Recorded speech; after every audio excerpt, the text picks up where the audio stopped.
Welcome to episode 71 of the RXP Podcast, where three working professionals talk about the games, movies, and TV shows they love to enjoy in our free time.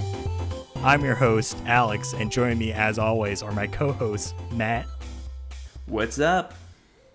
And Tiffany. Hello. We're back.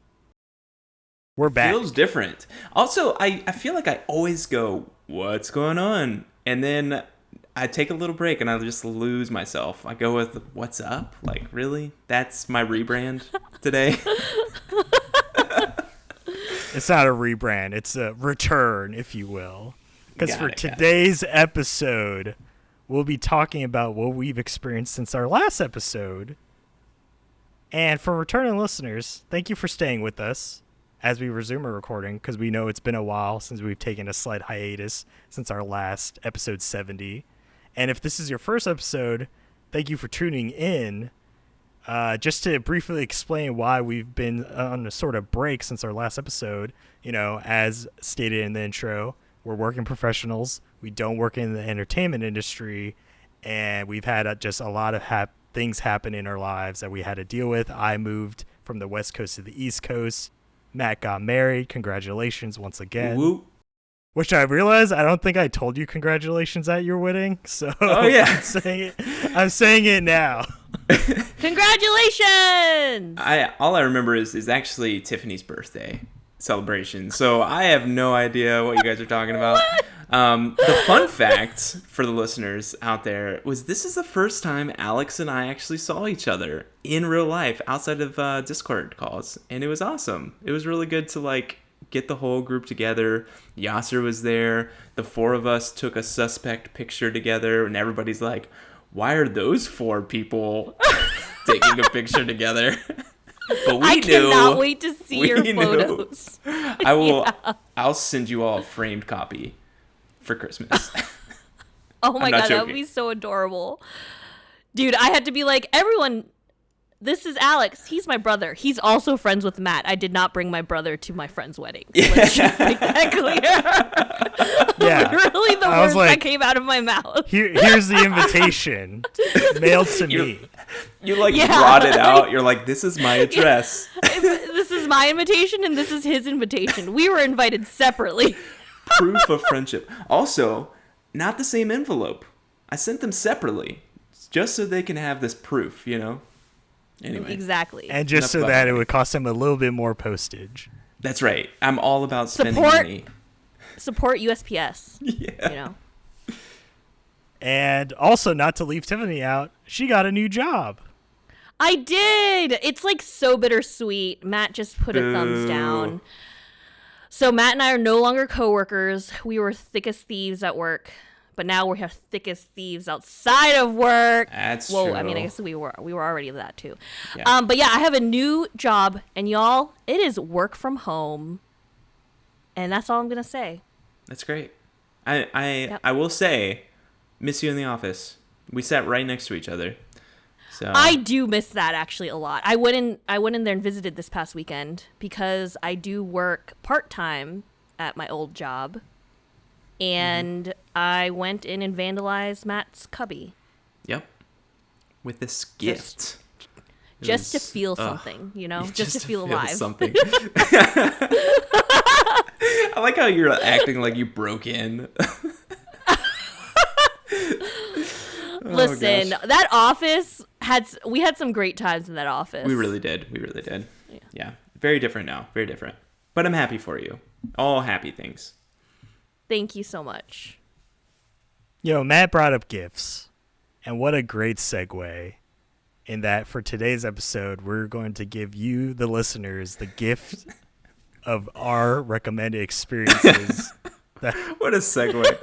That we've experienced during our hiatus. And these will hopefully be the tippy top experiences, and also the lowest experiences. The things we're going to recommend that you probably should stay away from. Might not be the greatest thing. We took the hit for you. We burned our precious free time for you. And there's probably something else better out there for you to use your free time on yourself. And so I'm going to kick things off And I'm going to start off on the sour note. So this is going to be kind of a mix of things. We're not going to go in order of like, here are the recommended things, here are the not recommended things. But I want to start off with the thing I most feel strongly about, and that is the thing I do not recommend currently. And unfortunately, that is Fall Guys. Really? Oh, So, dang! Wow. So right now we are in season 2 of the free-to-play, era of Fall Guys, right? So there's no barrier to entry anymore. You can play it on any platform. It's on Xbox now. It's on Switch. It's on PC. It's on PlayStation.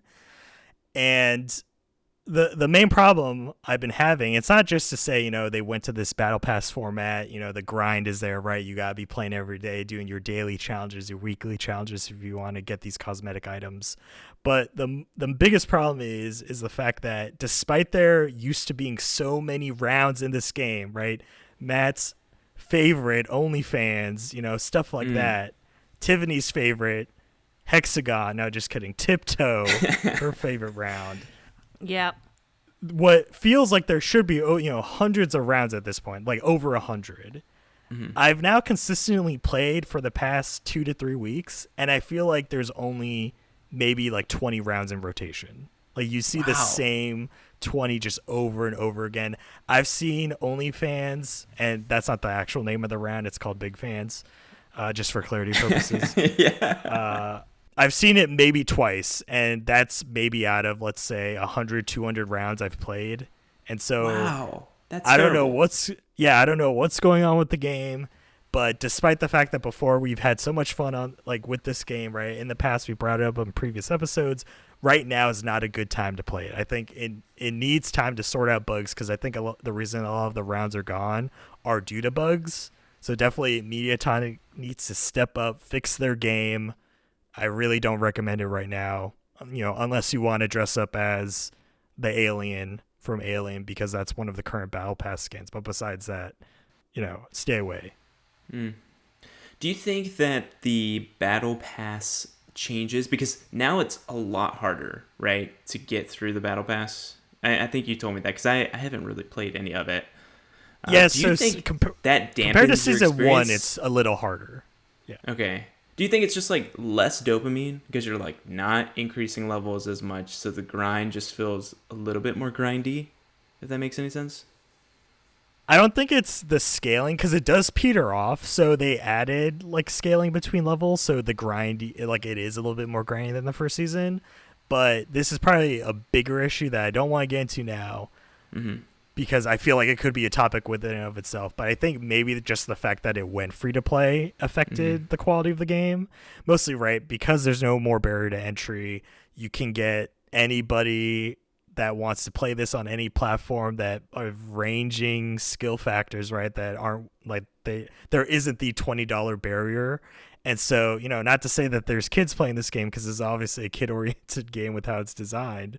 But sometimes, especially if you play the team modes, the squad-based modes, it's very likely you're not going to get that great teammates. And when there are challenges that require you to do it in certain modes, it kind of feels bad when you get those squad-based challenges and you don't have a squad to gear up with. So it's a struggle there, especially if you don't have other people to squad up with. Yeah, because one that's very, very similar to that, for me, that's a pretty huge negative, which I knew was going to be a negative. I've talked about it in the past, is Overwatch 2. You know how much it has burned me in the past. A very toxic environment, not a very fun place, especially when you're losing. Played a little bit. Yasser and I played a little bit on Xbox. Had fun, honestly, but the Battle Pass is like not happening. It's way too expensive. It's not something that I ever want to do. It takes forever to get any sort of cosmetic and anything really.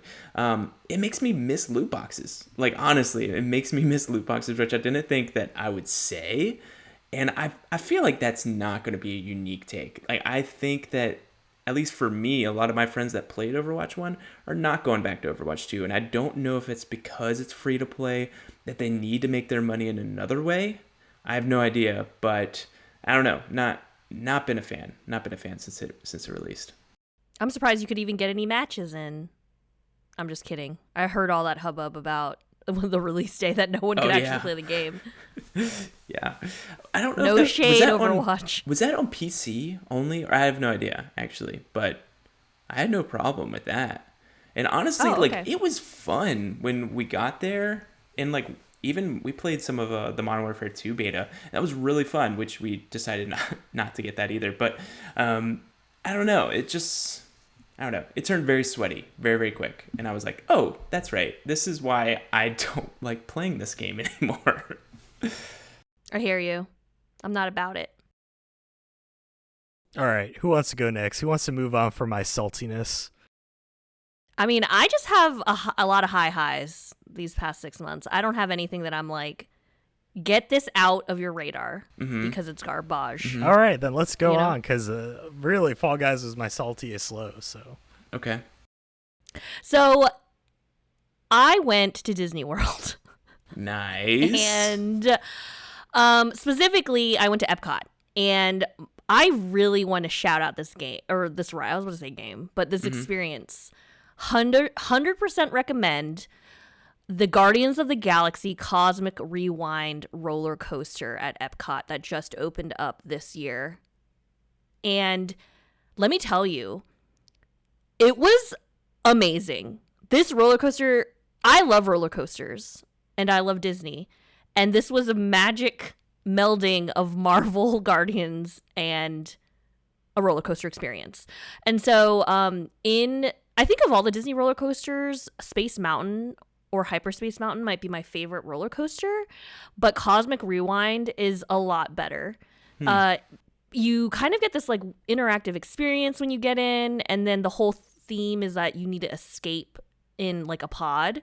And so you get into this roller coaster that apparently cycles through like 6 different rock and roll tracks. So every time you ride is a different song. Nice. Or like, I don't know that like you would technically get it every different time. You know, it's like every iteration it's randomized, of right? Yeah, it's randomized, right? And you get this rock and roll song, and they chose these songs because it's timed to match the momentum and turns and stuff with the roller coaster, and it's not pitch black on the inside because Space Mountain is just, for those who haven't ridden that before, you're in space, so it's dark and there's no lights or anything. Sometimes at Disneyland, Hyperspace Mountain will overlay Star Wars like videos and stuff or like imagery in the darkness. So sometimes you have that, but in general, it's just like you're speeding through like a pitch black like situation. But in Cosmic Rewind, there's like fake like there's basically, it looks like you're in the stars, so there's like lights everywhere, but then at one point it looks like you're like, I don't want to spoil it because I was really surprised when stuff was happening. But just know that this roller coaster is it. And I woke up at 6:50 in the morning to make sure that I got into the virtual, because they're doing virtual queues. I got into a virtual queue for that ride, and it was fantastic. I 100% recommend it. Now, is it kind of like Aerosmith, where it's kind of like the rock and roller coaster? You know what I'm talking about? So, I totally know what you're talking about. And I think the only similarities between those two is that it's fast and there's a rock and roll song. Okay. But there's more movement with the Cosmic Rewind. Gotcha. Like, basically, you guys, your seat doesn't just go forwards or backwards. It like, I wouldn't say it's like a teacup, but you're like twisting and turning. Yikes. In that thing. So, I mean, apparently a lot of people do get motion sick on this particular ride. I did not. Okay. But let's be honest here. If you get motion sick, I don't know if you should be riding roller coasters in the first place. That's true. Good point. That's good. That's a good point. Yep. So yeah, it's like, that's what makes it so unique of all the different roller coasters. So that was really fun. But a game that I want to shout out that I thought was like a great time and not that expensive and is supported outside its initial release is Escape Academy. So I love escape rooms, and I thought Escape Academy was really fun. It was made by Coin Crew Games, and they apparently kind of pivoted during the pandemic. They used to make escape rooms in real life, and then during the pandemic, that kind of got hard to have escape rooms for a while for safety concerns, and so they turned to the video game medium. And honestly, this is the best escape room game that I have played. Or, sorry, the best video game version of an escape room that I've ever played. And I loved it. I played it with Alex. We did it co-op, and it was a great time. I was actually solving puzzles that felt like real escape room puzzles.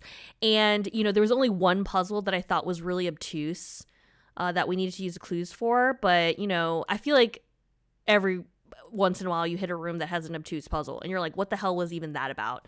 But yeah, great game, and I'm so excited. The next I think the first DLC pack or whatever comes out in November. Yeah, so this coming Friday, or this coming Friday when this releases is when it comes out. Yeah. Oh, you're right because it's during the scene around God of War. Because I started to text Jay, because Gerald, friend of the show, he and I did co-op on Xbox because it's is it on Game? I think it's on Game Pass. It's on Game Pass, which is why we played it there. But loved it. I started to text him, and then I realized God of War was coming out, and I was like, maybe I shouldn't commit to Escape Academy just yet, because I might want some me time with some God of War Ragnarok. I hear you. But honestly, it's one of my favorite games this year, Escape Academy. It is so good. The only time we used a hint, there was one time where Jay accidentally hit the hint button, because I don't know what it was on PlayStation, but on Xbox, it was just the A button. It never asked, are you sure? It just gave you a hint. So that was a bummer when that happened. But then there was one weird thing that we had to get a hint for, because we were just we were about to drown. We just couldn't figure it out. And we were looking around yours everywhere. Was a later one. Yeah. But it was so much fun. We were going wild for this. It was one of those things where we both worked the next day. And it was 11 o'clock, 12 o'clock. It was that last level comes up, and we're like, what do you think? Yeah. And we're like, let's do it. And we were up until 1 or 2, playing that game. We got the the 100% on Xbox, and it was so good. I'm so excited because they have DLC this November, but then they have other DLC in the spring. I love this. This is amazing. And I think you only have to buy the season pass extra. You don't have to buy each one individually. So really pumped about that. Really, really pumped. Loved it. Yeah, I think I immediately bought I heard such good things about it that I bought the season pass before I even booted the OG game. Oh wow. Yeah, I was I think I'm gonna love this. And then Alex was like, we haven't even played the game yet. And I was like, well, we're gonna play it tomorrow, and then I'll figure out if I regret my decision or not. But spoiler, I did not regret it. If anyone this was going to hit, it would be you. You are the escape room extraordinaire. You love that stuff. So such a good game. I wish there was more games like this. I feel we got a little bit with what was that spy game that we all played? What was Tango. Yeah, Operation Tango? Operation Tango. Yeah. We loved it. It really made a lasting impact on us. It takes two to tango. It takes two to tango. That's what it is. Oh, it takes two. Yeah, still gotta get on that. But Operation Tango, Escape Academy, these games are so interesting. What did you think about you and Alex working together, but you being able to see Alex's screen? What did you guys think about that? Dude, that is a great question.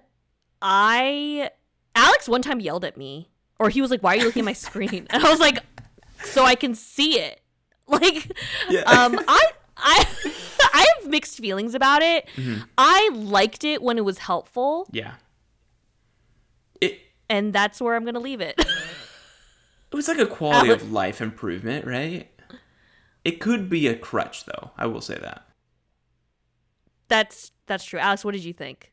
Yeah, I guess the way some of the puzzles were designed, it was just more of a shortcut to say, as long as the other person was looking at the thing you needed, they didn't necessarily need to verbalize it to you. So it's like a way of saying, well, if I'm a visual learner, if it's easier for me to see something, then maybe that's just a way of also getting around to say, maybe the person's not describing it to me the way I would think it would be described, so I could just look at it, vice versa. I can't. Or I want to hear them say it, so looking at it doesn't help me really. And so I think it's a weird way, not to say it was intentional or not, but since there was kind of an option, I guess, to say, oh, in this scenario, it's going to be something that enables me to just understand it, or in another way, it just kind of renders the other person as useless, besides the fact that they're looking at it on their screen. But I think it's fine. I don't think it really got in the way of any solutions or anything. Oh, go ahead, Tiffany. Oh. Well, I was just going to say, sometimes it was helpful because I was like, wait, turn around, like, go back there. Like, oh, yeah, look at that thing. And then read it to me, and read it. You know what I mean? Like, I felt like that helped, because, like, I'm like, I think that has to do with the thing I'm looking at now, and blah, blah, blah. See, but Tiffany's coming at it from the alpha position. Like, the position of, like, telling Alex what to do. So, of course, the alpha is going to love this. Because I, too, was in the alpha position. And I was like, Jay, look at that wall. And stop. Don't you dare look away from that wall. Like, that wall is your friend. Look at it. Okay, left, right, up, right, like, putting in the code. And I feel like there were sometimes he was probably just, like, putting his controller, texting someone, like, whatever he was doing. Yeah. And I think... And I might be wrong on this. I think that they came out and said that was going to be an option. They were going to put it in a patch to where you can turn that off potentially. So we might play around with that because I think it's just fun. Like when we were doing Operation Tango, we both, or all three of us, played together. And there's those moments where you're just like, it's the left, but then you have to realize that the focus was different for both people, and so you had to like orient each other. It's like, okay, it's left of blue, it's right of blue, it's across from blue. Like you lose those like golden moments where it's like you really have to work on communication to where it like really, that's like the game part of it. So I'll play around with it if that is actually a feature that they put in. That's true. And then, to be fair, like whenever I do an escape room in real life, my team and I like will go in the room and we're like yelling like, I have a clock over here, there's 3 locks, and then someone's like, I have a piece of paper, and we all stop and like listens, like read the paper, and then we go back to like, I found a photo, like we're just like yeah legit communicating versus like obviously I'm not like following someone around to look at what they're looking at because that's just a waste of time. What are you looking at, Alex? All right, so we've had some lows, we had some highs. I've got something a little bit in between. I know you said not to go middling, but I will say I have a highest high and a lowest low all together, and it's called The Watcher. It's a Netflix series. It's a limited series. It is one of the best premises for a creepy series right before spooky season. This new family comes into a house, lives there, being watched by someone. It's like hit a little bit different because for the longest time, moving into my house, there are no blinds anywhere. Now there are blinds, but before there were no blinds, so I felt extremely creeped out watching this. He was being watched. I felt like it. I will say it's one of the best like first few episodes. Like they really grab you in and really make you feel invested. But it's probably the worst endings I've ever seen in a series. And it's not one of those things where I'm like, it's to the point where I'm almost not even recommending the series altogether because it goes nowhere. Because in my opinion, it's not something that ever lands. And I feel like it's almost like a waste of time. So if I were to teeter anyway, I would say probably not. If you want to pass on this, you sure can. Because if you got excited by that premise, that's as much as excitement you're going to get. You're not really going to get any solid answers, which like makes the experience feel a little bit empty, not going to lie. So if you see it, if you want to still watch it, go for it. But I probably would pass if I were you. Have you guys watched that or seen it? No, because I don't really like I don't like stalker shows. And so that kind of gave me that vibe. And like, was there something about it being potentially like based off a true story? Yes, it is based on a true story. Yeah, and like I don't need that in my life, you know? Like that's when it's creepy that it could actually happen creepy, like I can't handle that. Yeah. You know, if someone's like, you know, horror movie with a ghost, I'm like, well, I don't really believe in ghosts, so it's like whatever. So like I can, you know, deal with that. But like potentially some person is watching and your movements and like keeping track of your day to day and creeping you out about it. Like I'm like, no, thank you. I don't need that. Yeah, it definitely adds an extra layer of fear, knowing that any of this could happen at any time. And it did. Like, it did happen to this family.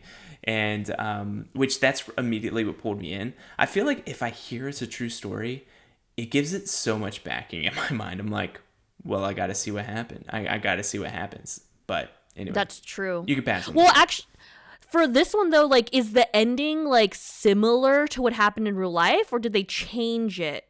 Like, do you know? It is similar in a lot of ways. Which I think is why maybe it's not as satisfying as a story. Yeah. It's just like you try to figure this whole thing out of knowing who is going to be watching. There's all these different, you know, conversations that happen, all these loose ends. And my request for any story is that loose ends actually get revisited and like closure for all of these little happenings that happen. And it probably does that the least out of any show I've ever watched. Like almost every single storyline didn't have closure to it. And I'm just like, what?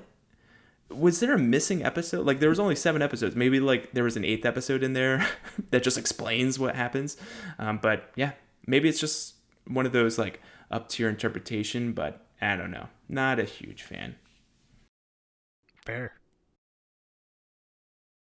So you had the low. You also said you had a high. Oh, well, I was kind of saying that it was the high of the beginning of that, but I have another high that I can talk about. It was simultaneously a high and a low. Yeah. Like one of the best starts, but one of the worst endings. And I feel like the ending was just stronger. So I would say more on the low side. One thing I will say... definitely when it falls farther, it feels a lot worse. Yeah. Oh, 100%. 100%. One thing that has been one of my highs, my gaming this year has been super top heavy. I feel like the games that I played earlier in the year are games that I still think about on the daily. And we're probably going to be talking about it when we have our top 6 at the end of this year. A lot of these games that I'm going to be talking about. But there was a small game that released during our hiatus that has absolutely infiltrated my top 6. And I hope it's still there by the end of it. And it's called Tinykin. This game is adorable. It has beautiful art direction. The basic premise is you are a tiny person in a big world, and you are finding collectibles, and you're talking to NPCs, and you're doing all these things, and it is basically like a Pikmin-like, but you don't have to do any sort of resource management. You pick up these tinykin that are these tiny creatures that pick up things for you. They do things for you. They make themselves into objects to help you collect other things. All these things is to make sure that you just collect everything and do all the side quests and find all the secrets everywhere. And it is a collectathon lover's dream. Like it is. If you're into collectathons, if you're into just a simple but classic like good time, you should check it out. It's on Game Pass, so if you have it, grab it. Obvious. It's so good. But even if not, it's like $20 maybe? Maybe? I don't even know if it's even $20. It might even be 15. It could be 25, I'm not sure. But I would pick it up because it's an indie dev, and I really love what they're doing, and I would love for a Tinykin too. I would love for that same style with maybe just a little bit more complexity. I think the lack of complexity makes it not an Elden Ring killer for me, but I think that it is one of the games that if you're looking for a small experience, like 8 to 12 hours to complete it all the way and enjoy every minute of those hours, go for it. It's so good. So good. I honestly think both of you would really like it. So Alex mentioned that game to me, but I really don't care for the look of the Tinykin because they look like tiny Mike Wazowskis, or they're like little Cyclopses. So like just having all these little eyeball, like singular eyeball creatures following you around, I was just like, what is this? I think it's cute. Like the art style in itself is really cute. The Tinykins are very small, so I don't think you're going to be like doing too many close-ups on Tinykin, if that makes any sense. Yeah. So I mean, you know what? When it goes on sale, I'll check it out. If this is on your top 6. Here's my thing. Kana, which had adorable little creatures. Don't bring Kana up. Don't bring whatever Kana they're up in called. this house. Yeah. Rot. Adorable rots. Rot. That's what it was. Yeah, what a great name for your minions. Kana and the Rot. I loved it. That game, I think, was way more polished. It had cuter little creatures, but I would play Tinykin 1,000 times over Kana, Bridge of Spirits. And that's all I'll say. Wow. That's all I'll say. You should guys play it.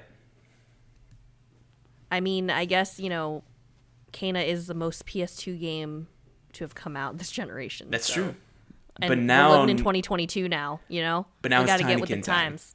Yes, now it's Tinykin time. I'll keep it on the radar. It definitely was something that looked interesting, but I was kind of in this like, gaming funk where I wasn't like really looking to start something new, but definitely it'll stay with me. That I'll get to it probably at some point.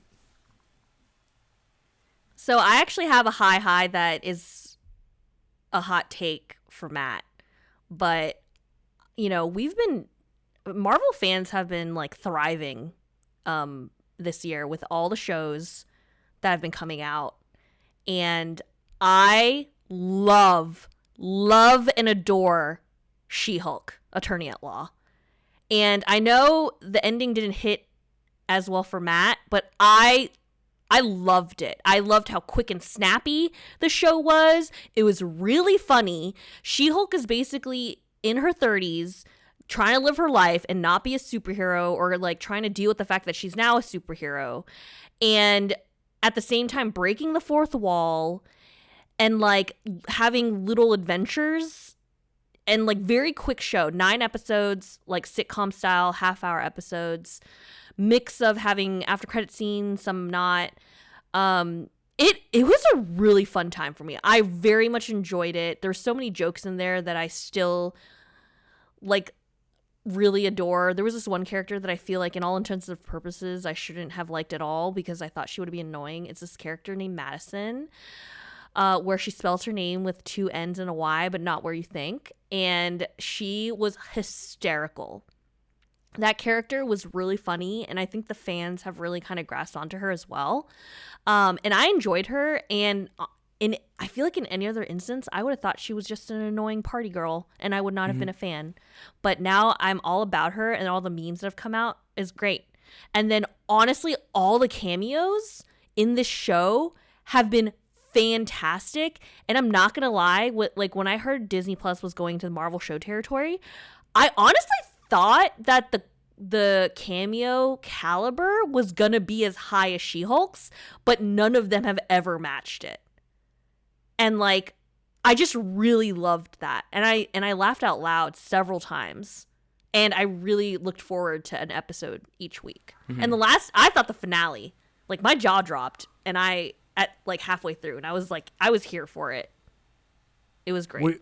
Would you say that She-Hulk is the best like Marvel IP to come out this year so far, compared to stuff like Miss Marvel, Thor, Doctor Strange?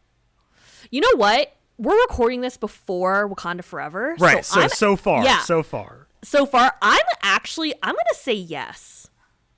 I'm going to say She-Hulk is actually my number 2 favorite Marvel show now. Like, I love it. That might be the same answer for me, but I think it says more about what I feel about the rest of Marvel versus like the strength of She-Hulk. And that's just a personal thing. And I feel like some people are in Tiffany's camp and some are in mine. I liked She-Hulk.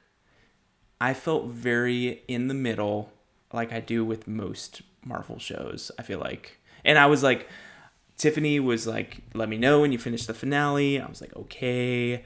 And I'm like, I hope she nails the ending, because the whole show in general was really good. Like, I think it was tasteful fourth wall breaking.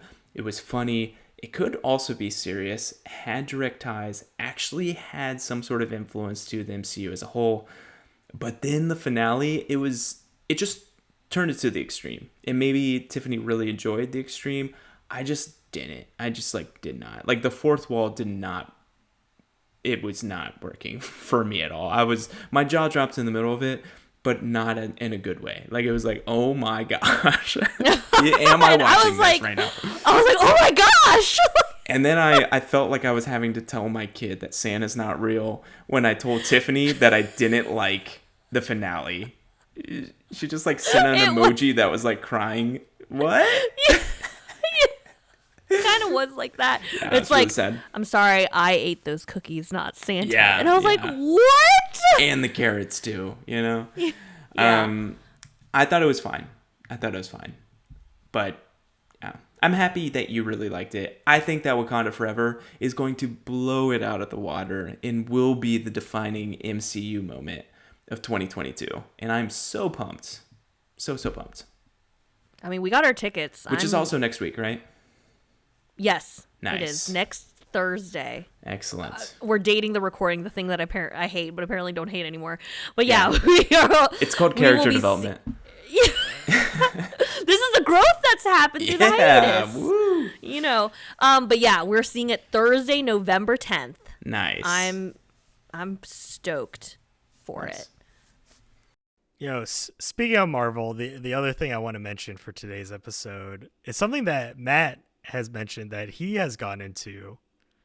And this isn't a high for me, but it's definitely kind of middle high. It's something I recommend over a lot of other things, especially in this space. And that is Marvel Snap. Yes. So yes. For those of you that don't know, Marvel Snap is the new Marvel card game that's currently right now only on mobile, but they will come out with the PC version eventually, so you will be able to play on your computer. You don't need to play on your phone. But it is a 12 the way I frame it is a very good introductory game for deck builders. And by deck builders I mean kind of more competitive deck builders. So, you're playing against other people, you build a 12 card deck, right? So very small compared to other card games. Oh, that is small. And there's only 6 rounds. So potentially, and some of the cards have different effects, but you only play 6 cards in a game. So of the, and obviously there are effects that will allow you to play more or less cards, depending upon what happens in the match. But I think because of how small the deck is, how unimposing that requirement is to be able to put together 12 cards, and also with how fast games are, because the games typically last 5 minutes at most, right? You don't get a lot of time to take your turns, and there's only 6 turns in a game. That I'd say, if you are interested in card games, but you're not too interested enough to want to get into things like Yu-Gi-Oh! Or Pokemon or Hearthstone or Magic the Gathering, I think Marvel Snap fits that nice middle ground where it doesn't ask too much of you. And so I recommend it just based on the fact that it's that nice beginner's card game. I can't believe I honestly didn't come with a list of my highest highs or lowest lows. I was just trying to think through things. And of course the highest high that's literally happening right now, have played multiple matches today. I didn't even think about. It is so good. I love it. I'm kind of addicted to it, honestly. I'm doing it oh, okay. My coffee is grinding in the morning and I'm pouring water or whatever. And I'll just start a game and just kind of look at the tiles and think through my next steps and do it when my person, wakes up on the other end and finally plays, whatever. But I am loving this, and I'm not a card person. I'm not, historically not a card person. Slay the Spire changed that a little this year. I kind of want to give Inscription a try, but I think you're turning into a card person, sir. I might be. I mean, I might be. You might have found Marvel's Midnight Suns. This is what I was talking about, Alex. And like maybe that was a game that I was not even considering. I was not even considering getting Marvel Midnight Suns because I was like, it's a deck builder. Goodbye. See you later. Can't wait to hear about it from Tiffany and Alex. But that is not for me. But now I'm thinking about it, like because of Marvel Snap. And I don't know if that is by design, but this game, which is free, like you could pay for the season pass. Like, why would you? But you could, because it's basically only cosmetics that you're getting. It's so good. It's like very low barrier of entry, and I am just having the best time. And it is so, so good. I think wasn't it somebody like a dev from Hearthstone is making it? Yeah, so one of the former directors of Hearthstone, he directed the game for, I think, 5 years, left Blizzard to form this studio that now developed this game. So this is their first game after leaving Blizzard. And actually, a lot of the devs that are working on Marvel Snap worked on Hearthstone. So a lot of that DNA is still there. And that's a great segue to say, and not to, really push it, but if you like Marvel Snap, I would say try out Hearthstone, just today. And that's even dating the podcast even more. They announced that Hearthstone's getting a new class. So the way that Hearthstone plays is there's different classes that are reflective of the classes in World of Warcraft. And so they just announced for the next expansion, the Death Knight class, which probably most people are aware of Death Knight, at least from WoW, is finally being added to Hearthstone. So it's something to say, if you like Marvel Snap, it's something that interests you, gets you into deck building. Hearthstone is just that next step up. You can easily also play it for free. It's a free-to-play game. Ignore all the talks about people to say, oh, it's pay to win or whatever. You can still have fun with the game without having to pay anything.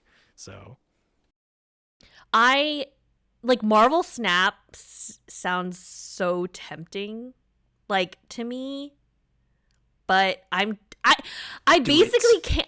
I'm refusing. No, it's because literally the timing. It's literally the timing. This game, fun fact, came out on officially released on my birthday. Wow. So it already had that going for me. I was like, oh my God. Yeah, exactly. Hold on. I was like, hold the phone, Tiffany. That game. You are one of the biggest Marvel fans. This game, which is historically a class of games that you enjoy quite a bit, is Marvel themed, released on your birthday, and you're like, I'm sorry, not today. I can't deal with you. Literally, I could see myself getting into it. If Matt, if you're into it, I'm gonna be into it, and I can't afford that right now because there's so much coming up. Because there's the games are only 2 to 3 minutes. And now I'm at the point where I wait until all my daily challenges come up again. Like they replenish. And then I just What time is that? Is that 24 hours from your personal clock or like? So it's like 3 times a day. So oh my God. So like they replenish 2 daily challenges every 8 hours maybe or something like that. And so I wait until they're all back. And then I play all in a row because then I get a bunch of currency or whatever. And then I just wait for the next day. And if I have 5 minutes here or there, I'll play a match. But it's not something that I really need to do. But it's awesome. It's just a fun you're, you can play it in waiting Snap. for the microwave to, finish heating your food. You can just pop in a game. It's really, really, really easy. And I'm not a big mobile game person either. For me, I got into it because a podcast I listened to talked about it. And they're like, yo, if you like Gwent, which was one of my favorite parts of The Witcher, they're like, you'll like this. I was like, okay, I'll give it a try. And I love it. It's so good. So, so good. Oh man. Okay, I might. I mean, I feel like I'll eventually try it, but I'm going to hold myself back.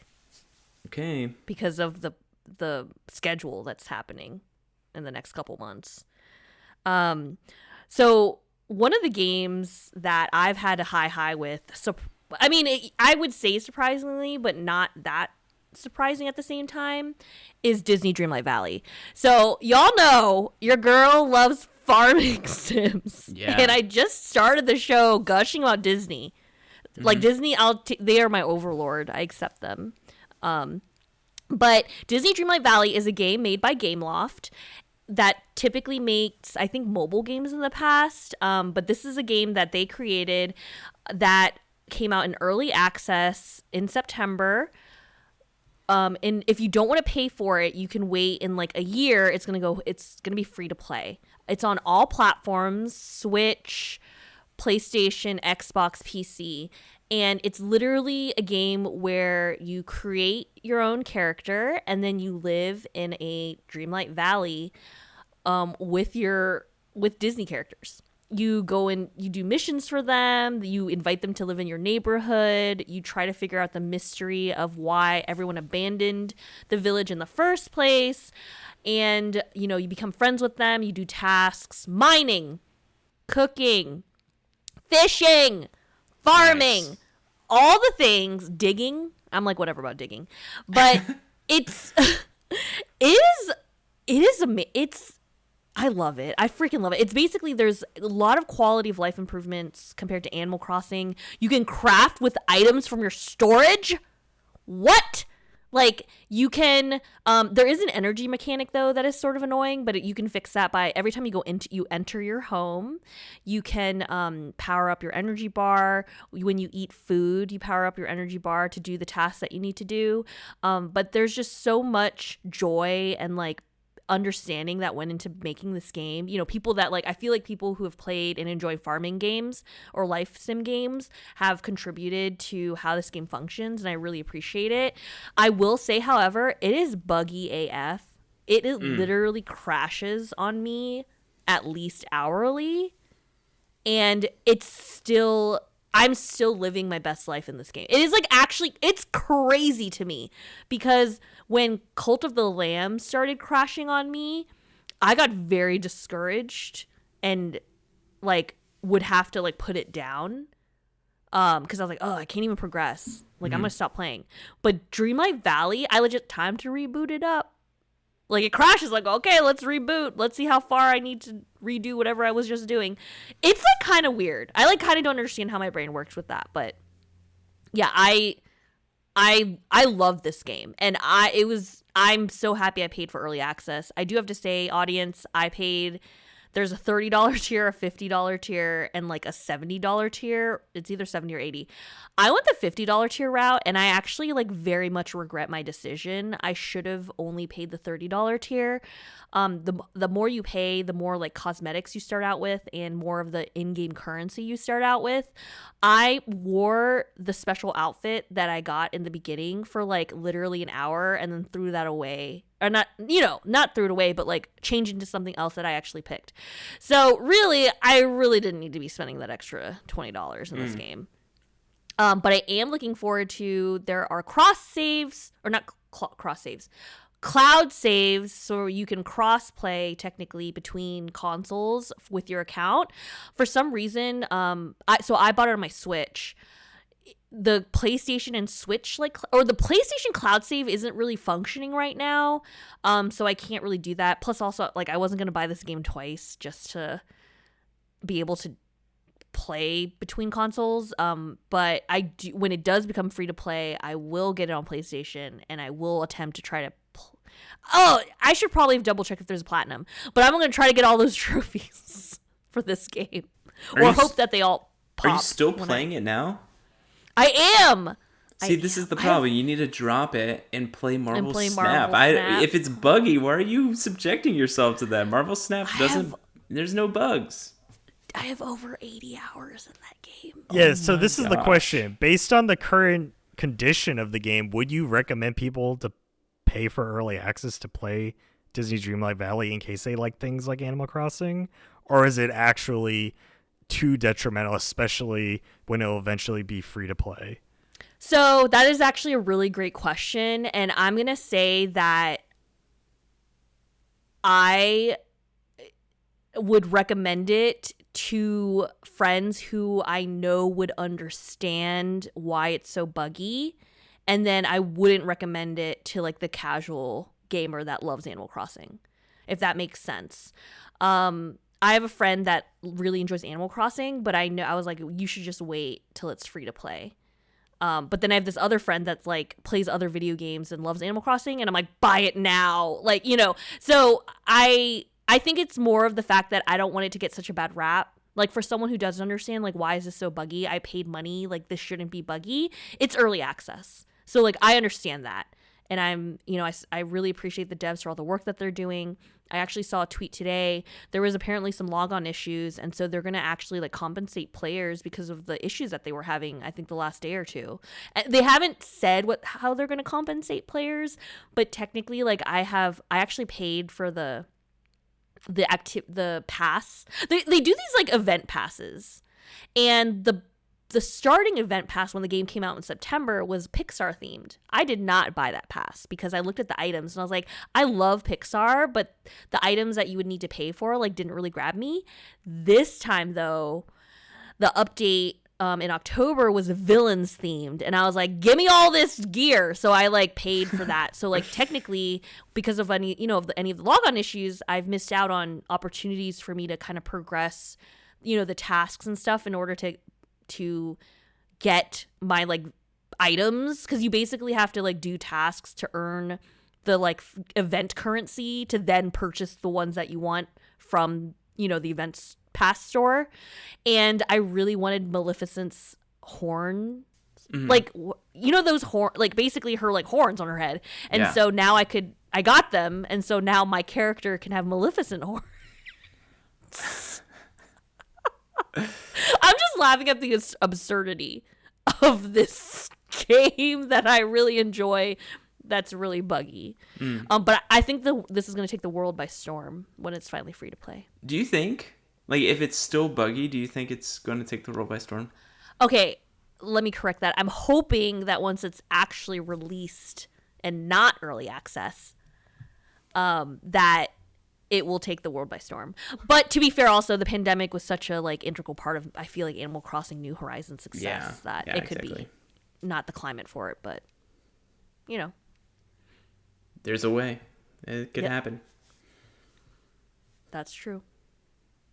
All right. Do we got anything else? Anything else on the recommendation train? I have one more thing. Okay. So this is a show. I really recommend Rings of Power, but I do have a caveat. If you are a fantasy / Lord of the Rings fan, I recommend Rings of Power. I really enjoyed watching the show. The weekly element, actually, I felt sort of helped it a bit. Like, it gave me something to look forward to each week. And I also, like, there was mad speculation about identities of a lot of characters, because there were some mystery characters in the show. And I know that the one beef that I have with it is that it had to condense the timeline for this story arc.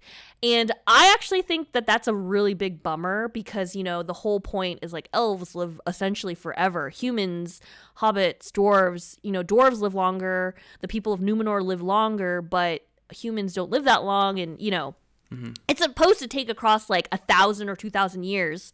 However, practically having a new character, like a new actor every episode because someone's dead and this is a new person, doesn't make sense. And I recognize that. I heard a lot of people actually complain about House of the Dragon, that they had so many time jumps and they did swap actors. And so people didn't like that. And I thought that was interesting. I didn't have that much of a problem with it. But yeah, for Rings of Power, I really enjoyed it. They did take some liberties with some plot devices and stuff, but I really enjoyed it. And in fact, I enjoyed it so much that I ended up buying the extended edition versions of the Lord of the Rings trilogy, because I've actually never seen the extended edition, and I really like Lord of the Rings, and so I was like, you know what, now's the time. Fake fan. No! Well, I'm trying to correct it. I'm trying to correct that. So. That makes my heart happy. What you need to do, and I posted on your Instagram when you posted something about the extended edition, you need to start at 7 p.m., and then you'll start Fellowship of the Ring extended edition. And then if you just keep going and then do Two Towers and then do Return of the King, you'll finish by 7 a.m. and you can have breakfast. Because that's what you're supposed to do. That's the way the Lord intended it. Because that's what I did in high school. Okay. Hyped up on Mountain Dew and pizza. Me and like 12 friends, we got there at 7 p.m., had dinner, and then just went straight through extended edition because they're like 3.5, 4 hours each. Like they How are did you stay intense. awake? Because I was Young? 17. Oh. I'm like, why can't I start at 7 a.m.? You could do that. You know, that's then less eat dinner. intense. That's less Or intense. eat 2 dinners. It's easier staying up than it is getting up, you know? That's a good point. That's a good point. I mean, that's I'm really true. happy that you talked about Rings of Power. I wasn't planning on doing it because I haven't finished it because I stopped to read the Silmarillions, which is what it's based on. Finished that finally, and I just haven't gotten back to it. If you're thinking about reading it, don't. It is rough, man. It is rough. Like, so that's a low? You're saying, like, don't... It's a low because it's like a textbook. It is... They are going through the history Of Middle Earth from the beginning until the time that Lord of the Rings happens. And so it slogs for pages and pages and pages. It reads like you're reading the Old Testament. It's like so and so begat this person who begat this person who begat this person. Like it's in that same vein of kind of that part of just kind of it is just written in a very like old English style in a way that it's hard to follow, and it's kind of the similar way that you're talking about. You meet a character and then you're like, okay, you're learning a little bit about this character. Okay, that character and then they're died. Dead. So now we're going to talk about that character's grandson. All right? That person, you know him? Yeah. So they had a thing with this person, and then he died. Also, those people, they had a kid. They died. But then that other kid had a cousin, and that cousin went on to marry this other person who actually was important. But it's like there's so much emphasis on that first start of the tree that you're like, oh my goodness, like it is taking a while. But now that I finished it, towards the end of the book, if you just want to, there's a YouTube video, which I watched it after I finished it. It's like this Silmarillion in 15 minutes, like poorly explained. So good. Like, it is the Cliff Notes version that you need, and it will tell you everything that happened in like funny clip art style, and it's entertaining at the same time, and it tells you everything that you need to know. And honestly, like, I want to restart Rings of Power because I think that there were things in the first couple episodes that I missed because I had no idea what was happening, because I am a huge Lord of the Rings fan. Love it. It's probably my favorite series ever. But I did not know anything that happened here because I didn't read this. I read Lord of the Rings, the trilogy. I read The Hobbit, but never read any of the extended universe, you know, that he written, but then his grandson published after he died. And you can really tell. A good way of thinking about it, which I saw on a blog, was that if if The Hobbit was written in the sense of a hobbit writing it, very like lackadaisical, very easy to understand. It's a super easy read. Silmarillions is as if it was written by the elves, like a very higher thinking, very dense. And then Lord of the Rings is a little mix of both. Like it's a little bit harder of a read, men, but it's awesome. It's written by men. Yeah. So I'm excited to go back, and I also just started subscribing to HBO Max because I watched a movie, which I won't really talk about because it's a horror movie that I watched basically because it was Halloween. We could talk about it another time. But I am so excited to watch House of the Dragon. So yeah, more to come on that. Did you prefer Rings of Power, I guess, over House of the Dragon? Personally, I did because I have so much nostalgia for Lord of the Rings. Like you, I read The Hobbit and I read the Lord of the Rings trilogy, and I enjoyed the movies when it came out when I was in high school. And I really like the characters and the idea. I love the idea. I love fantasy, so I love the idea of elves and dwarves and all that. I mean, granted, I love dragons. Mm-hmm. Like I'm obsessed with dragons. Mm-hmm. But my issue with House of the Dragon is that it's too much like medieval times, in the sense there's just so much incest, like just so much of it. And I'm just like, I understand that was a historical thing that happened because people didn't understand genetics, but like I was like, it's very uncomfortable. You know, I'm like, ew, they're related. I don't know. But I did think Rings of Power, I did think that House of the Dragon was good. Okay. But I really, really like Rings of Power. Also, one question I have for you.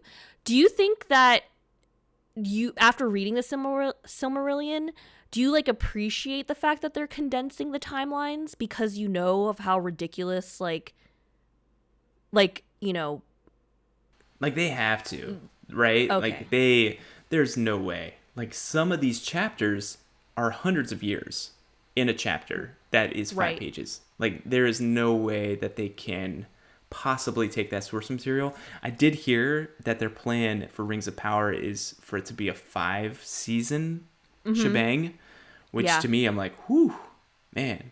Which it's good that they're kind of condensing this first section, because the first section is the most dense. It is the hardest to follow. And the last few sections are really fun. Like they're really good stories, like stories that I feel like are probably loosely based on like Shakespeare and different things that you've heard of. Like they're not completely original stories, but I'm excited to see that in a more, you know, I guess not silver screen, but a screen to see that on camera. TV. Yeah.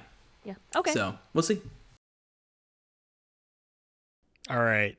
Moving ahead, our last segment for today's episode. What are we looking forward to through the end of January 2023? And I do this because, you'd think, oh, if you're familiar with our show, we do an anticipated of the year episode. So obviously I don't want to get too deep into 2023, but there are some things potentially coming out in January that I want to include, at least for my own selfish reasons.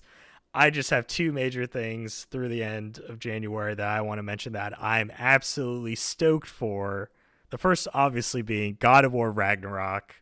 This is 4.5 years in the making, and what I think will probably be my game of the year, as God of War 2018 was my game of the year of that year. So very excited. I know that there are leaked retail copies out in the wild. I'm avoiding any sort of spoilers. Please do not spoil this in any way. Don't put it in the comments. Don't tweet us. Do whatever. Don't write in. I don't want to hear it. I just want to be able to enjoy this video game for the masterpiece that I can only expect it will be. And easily the other thing, that's presumably in January, and that is the HBO adaptation of The Last of Us, which, was leaked apparently to be coming out on January 15th to HBO Max. So I am excited for that. The games were phenomenal. I love Last of Us Part 1, love Last of Us Part 2, and I can only expect Bella Ramsey and Pedro Pascal to do a great job in bringing those characters to life on the screen. That father-daughter story, even though I don't have a daughter, I don't have any offspring whatsoever, but it's such a resonant story of family that I really enjoy, and I hope a lot of people, especially if you haven't played the games, you can enjoy the show as well. Here's my question, because those 2 are definitely on my list, so I don't want to talk too much, because I completely agree with everything you said. I texted you guys earlier today, and I don't remember if you guys responded. If I have not played The Last of Us, should I play it before watching the show? I say yes, mostly because I heard they are slightly changing the story for the show. Obviously, the way the game is formatted doesn't go 1-to-1 for a show storytelling format. So there's a lot of things that will probably be left out that were in the games, and a lot of things that they're adding to the show that weren't in the games. And so I think you will get different experiences, but the act, especially the ending of Part 1, is something that is more impactful if you play the game, just by the fact that it is a game instead of a viewing experience. Got it. Okay. Yeah. And sold. Yeah, I don't have any strong opinions about it because I've never played it, and I won't play it. I'll watch the show, though. I'm totally down to watch the show. I'm excited about that. So I have a number of things that I'm pretty excited for, but I think the ones that I'm really, really, really excited for are Pokemon Violet. That's actually one of the reasons why I'm holding off on Marvel Snap, along with God of War Ragnarok. Those 2 games are coming out like within a week of each other, but I'm so excited for Pokemon Violet. I am still unsure who my partner Pokemon's going to be, but I'm really excited to see what Coco for life. Okay. Quaxley all the way. Oh, dang. Well, I don't want to be Sprigatito. It's literally either going to be Quaxley or Fuecoco for me. So I'm really excited for Pokemon. I loved Pokemon Legends Arceus. Other than Disney's Dreamlight Valley, like I thought Pokemon Legends Arceus was going to be my game of the year, but right now Dreamlight Valley is. So I'm really excited for that. Of course, I'm excited for Wakanda Forever. Like that movie, I'm like so excited for. I'm also really excited for the Knives Out sequel. Yes. What is it? The Onion, the Glass Onion. Glass Onion. Yeah, and then I'm also excited for the Witcher prequel that has like Michelle Yeoh in it. Like I'm like a little bit perplexed about what exactly that is, but I mean it's a live action show set in the Witcher universe. So I'm actually like I'm really excited about that. And then Fire Emblem Engage in January. I am so excited. I've been waiting for the next Fire Emblem game. Fire Emblem Three Houses was my game of the year that year. It came out. I think that was 2019. And I'm really looking forward to see what improvements or changes they've made to the new Fire Emblem. I still see that it looks like we have a base still. What's really interesting to me is that I think relationship building is going to be like pretty big. I mean, the fact that it's called Fire Emblem Engage and you have like partner rings with characters, I'm like, what is this? I mean, I'm kind of here for it because I loved the 3DS Fire Emblem games where you would pair up characters and they would make offspring who you would recruit into your army to fight the evil dragon. So like, and then the offspring, Matt, their hair color would change depending on the mom. So like there would always look the same way, except their hair color would be dependent on the parent. So like you would get in addition to their stats and their effect and bonus moves and all that stuff. But yeah. Oh, and Marvel's Midnight Suns. I think I might be a little bit lukewarm with Marvel's Midnight Suns only because of like how jam-packed it is into the end of the year, because Final Fantasy Crisis Core also comes out that I'm really looking forward to. Basically there's like 2 video games. I like how you're just saying every everything. Single game that comes out in the next 2 months. The AAA titles. They're only AAAs. There's a lot to be excited for actually. Like I can't wait to just play something again. Yeah. My list is basically a mix of both of yours. God of War Ragnarok is going to be my go-to. It is the biggest chance to dethrone Elden Ring as my game of the year. It is a tough battle.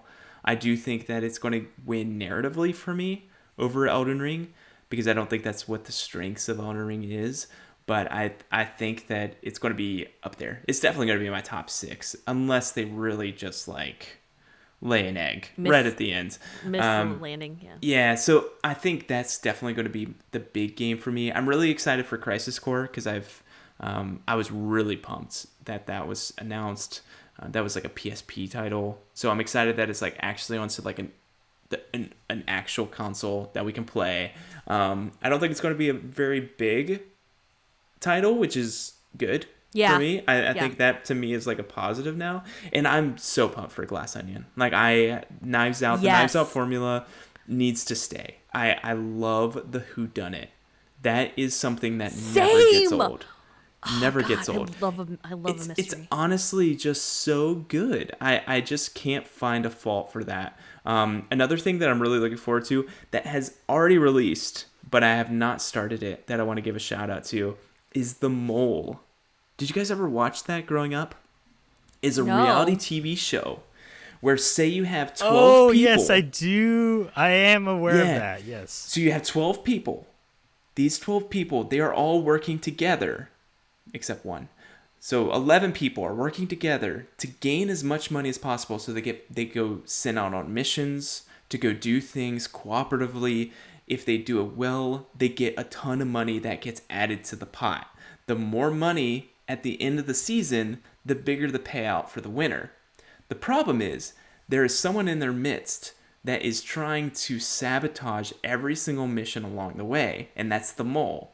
You you as the audience have no idea who it is. It could be anyone. And you're trying to figure it out at the same time they are. At the end of every week or whatever interval that they use, everybody takes like a standardized test on the mole. And they say, if Alex is the mole, and they say, the mole, what did the mole do on the first mission? Did they carry a basket? Did they throw a hoop? You know, what did they do? What was their task? And you have to think through who you really think it is. If I really think it's Alex, I'll try to do the quiz based upon Alex. And then the closer you are, you're safe. But the people that are far away from who they think the mole is get eliminated. So each week someone gets eliminated, and you're trying to compile as much cash, and the mole is trying to sabotage as much cash. Because I think if they get the amount of payout or something that they sabotage, it's awesome. It is one of the best reality TV shows out there. Anderson Cooper used to be the original host back in the day before he went to CNN. And so, yeah. So it's back?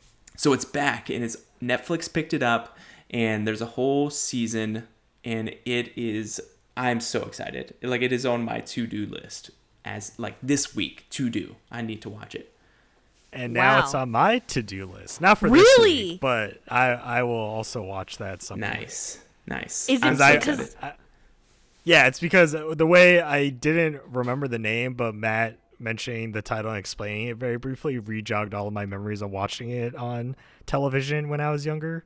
So yes, that was definitely something that I tuned in, not very religiously explicitly not religiously, but definitely was something. Oh yeah, this is an interesting show. This is like Among Us before Among Us was popular these days, right? It's the classic whodunit, but it's like a reality TV show of whodunit, and I just love it.